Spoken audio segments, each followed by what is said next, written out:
Are you ready for change? Hit it! That's what I'm talking about. Wait! Okay, now, from the beginning. Hit it, boys.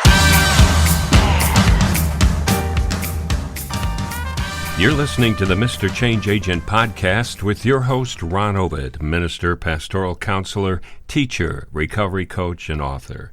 He's creator of Emotional Relearning. He's an expert when it comes to changing habits and looking and confronting those things that we habitually do that really, frankly, isn't good for us. So today we're talking about picking your team. Last time, just for a review, Ron, we were talking about habits and the whole thing is how to get out of some bad habits. But interestingly enough, you were talking about developing new habits. Could you repeat a little bit of that, and then let's get into picking your team? Sure. We were talking about the fact that, you need to, first of all, choose what is the habit you're trying to change. It's hard changing habits. And sometimes we get too general. We say, well, gee, I've got to get healthier. Well, that's nice, but let's get more specific. What's going to get you healthier? So, it might be 2 or 3 that you need to pick. I need to get more sleep. I need to exercise 3 times a week, and I need to cut out sugar and carbs. Now, any one of those would be a hard habit to break, but yet you need to work on all of them. So that's the first thing we said. Then we said, got to watch out for secondary habits. Let's say that you pick the one with the sugar and carbs, but yet every day, one of your secondary habits is that you can count on it at 10 o'clock. You and your friends go out downstairs to the dining area at work and have some pastries, And so you need to figure out, okay, what are you going to do with that habit? I think you had mentioned, well, what about drinking? You're going out with friends all the time on every Friday night or something. Well, those are the things you got to look at as well. So are you saying don't go have the pastries? Maybe what would be better? I guess you have to assess it. Do you want to offend your friends you go with every day, or do you start picking a different food to eat? I mean, right, yeah, you can substitute. We're going to talk about, in fact, that's today's topic is picking your team, so we can talk about that in a minute. But let's answer your specific question. I think substitution, I'd say 80% of the time is something. I mean, sometimes you just got to cut out something. But when I cut out caffeine, for example, I didn't stop drinking beverages.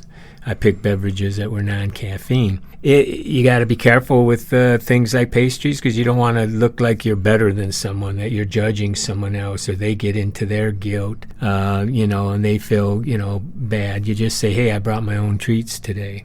And there's a lot of things. When I cut out sugar and carbs, there's a lot of substitutes out there that you can get that are low carb and that have low sugar. And so you can be diplomatic and not offend people for the most part. Okay, so let's talk about picking your team. What is a team? What do you mean, pick a team? Well, a lot of times we try to do these things by ourselves, and the fact is we don't live by ourselves.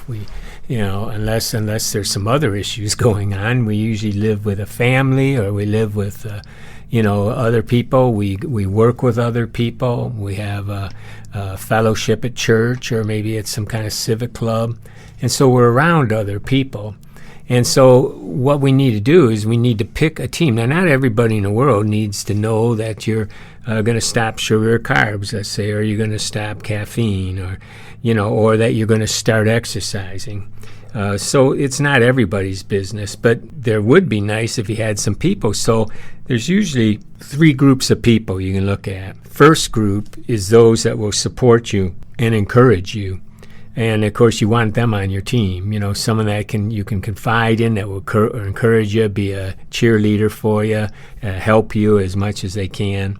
Then there's, second, those, for whatever reason, they'll hinder you. They themselves are a trigger.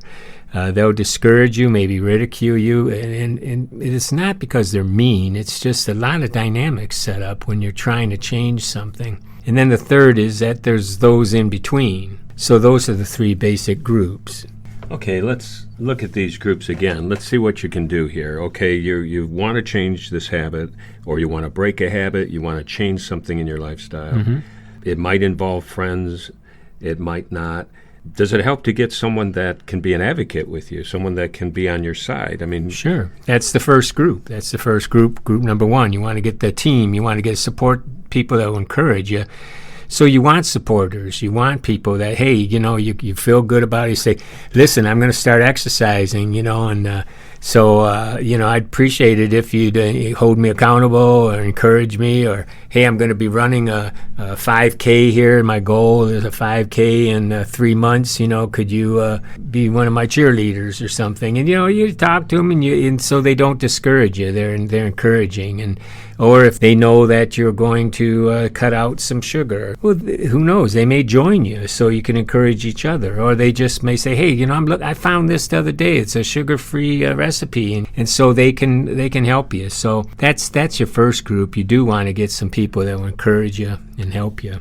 Okay, I get that. And I hope all of us can find friends that help us along the way. But, we always run into those Debbie Downers, those naysayers, and some that even aggressively want to stop you, or I don't know. All of a sudden they're mad at you because you're trying to do something. I mean, how do you handle that?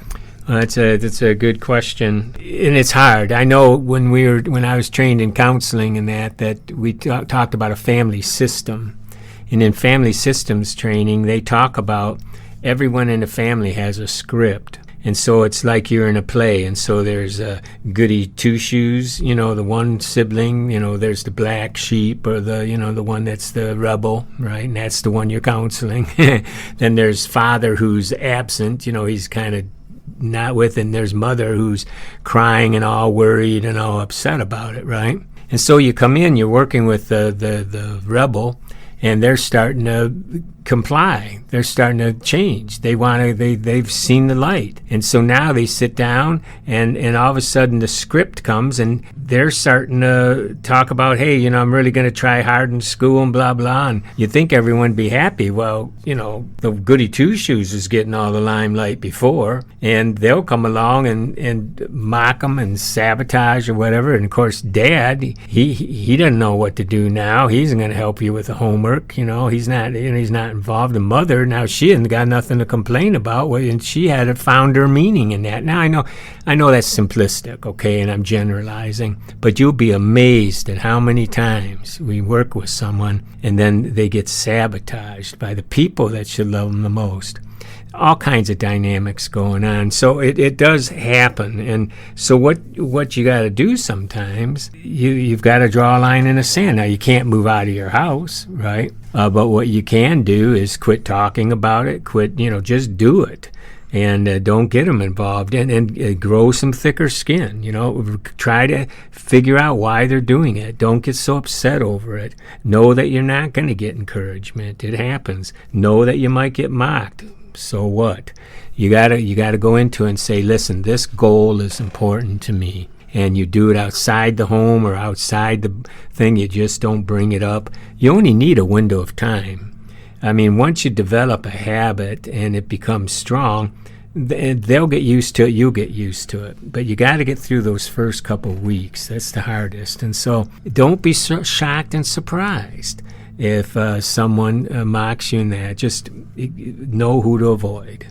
Okay, that's good stuff. And you talked about the family, those that are close. But how about others on the team? Are there some maybe unexpected people that could join, or some avenues we can look at that maybe the listeners just wouldn't automatically go for? Sure. And here again, those are people at work, people that you might see that you can solicit. They're kind of on the fence. But there's also other groups. There's support groups.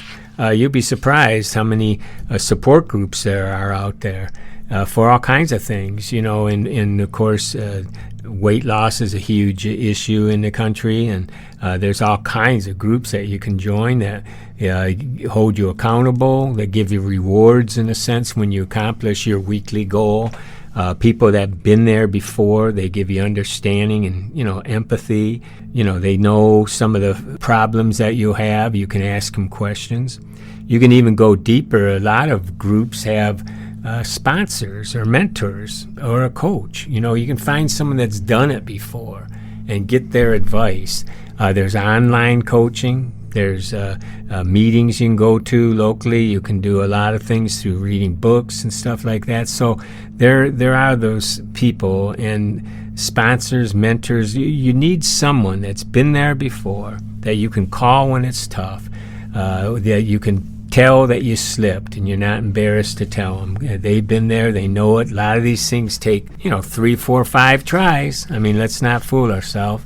And maintenance, my goodness, maintenance, sooner or later, you got to figure it out. There's sometimes when you're definitely going to eat that Hostess Twinkie, and your life doesn't stop. You said, okay, I shouldn't have done that. I'm going to, I don't need to do that. And I get back on the horse and go down the road. So, so there are others. There's sponsors, there's groups you can go to, support groups that will help you as well.